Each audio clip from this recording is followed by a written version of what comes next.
प्यारे बच्चों, जैसा कि अब आपका हाफ ईयरली एग्ज़ाम होने वाला है, तो आज मैं आपको बताऊंगी कि क्लास 9th के लिए हिंदी का प्रश्न पत्र कैसा होगा। खंड क, ख, ग और घ, इन 4 खंडों में आपके प्रश्न बटे रहेंगे। प्रश्नों की कुल संख्या होगी 15, जिसमें जैसा कि आपको पता है, खंड क में सबसे पहले अपठित गद्यांश रहेगा, जो होगा 7 नंबर का, जिसमें 3 ऑब्जेक्टिव क्वेश्चंस और 4 नंबर के डिस्क्रिप्टिव क्वेश्चंस रहेंगे। बिल्कुल उसी तरह अपठित काव्यांश होगा, जो कुल 7 अंकों का होगा, जिसमें 3 ऑब्जेक्टिव क्वेश्चंस रहेंगे और 4 नंबर का डिस्क्रिप्टिव, यानी आपको उसका उत्तर 2 से 3 वाक्य में लिखना है।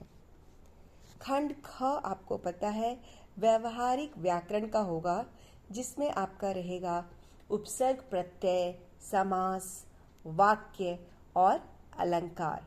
सबसे 4-4 नंबर के प्रश्न रहेंगे, और लेकिन आपका दिया रहेगा कि किन्हीं 4 प्रश्नों के उत्तर दो।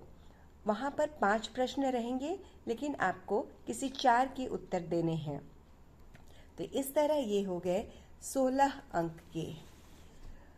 उसके बाद आपका पाठ्य पुस्तक एवं पूरक पुस्तक से कुल 30 अंकों का प्रश्न रहेगा, जिसमें सबसे पहले पठित गद्यांश, जो आपने पढ़ा है, ठीक है।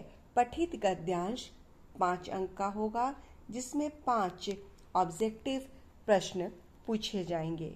आप इसका स्क्रीनशॉट ले सकते हैं।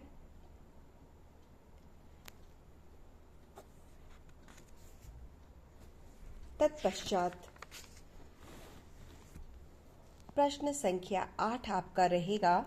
आपको क्षितिज के प्रश्नों के उत्तर देने होंगे। इसमें कुल 4 प्रश्न दिए रहेंगे, लेकिन आपको 3 प्रश्नों के उत्तर लिखने होंगे। शब्द संख्या 25 से 30।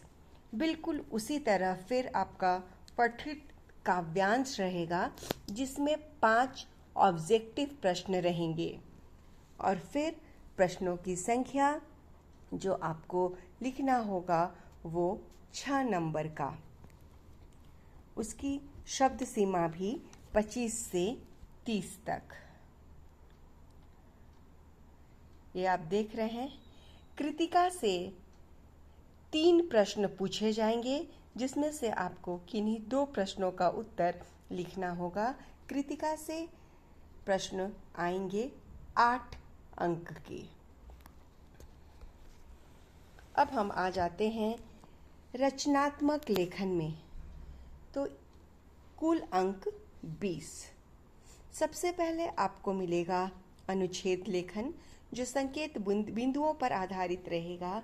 वह होगा 6 अंक का।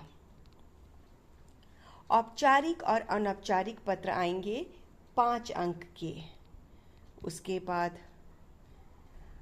आपका ईमेल लेखन और लघु कथा लेखन भी आएगा, जो होंगे 5 अंक के। यहाँ पर आपको ऑप्शन मिलेगा, या तो आपको ईमेल लिखना है या फिर लघु कथा लिखनी है। शब्द सीमा 100। 15वां प्रश्न यानी अंतिम प्रश्न आपका होगा 4 अंक का, जिसमें संवाद लिखने होंगे या फिर सूचना तैयार करना होगा। तो बच्चों, ये थी जानकारी अंकों के विभाजन की। धन्यवाद।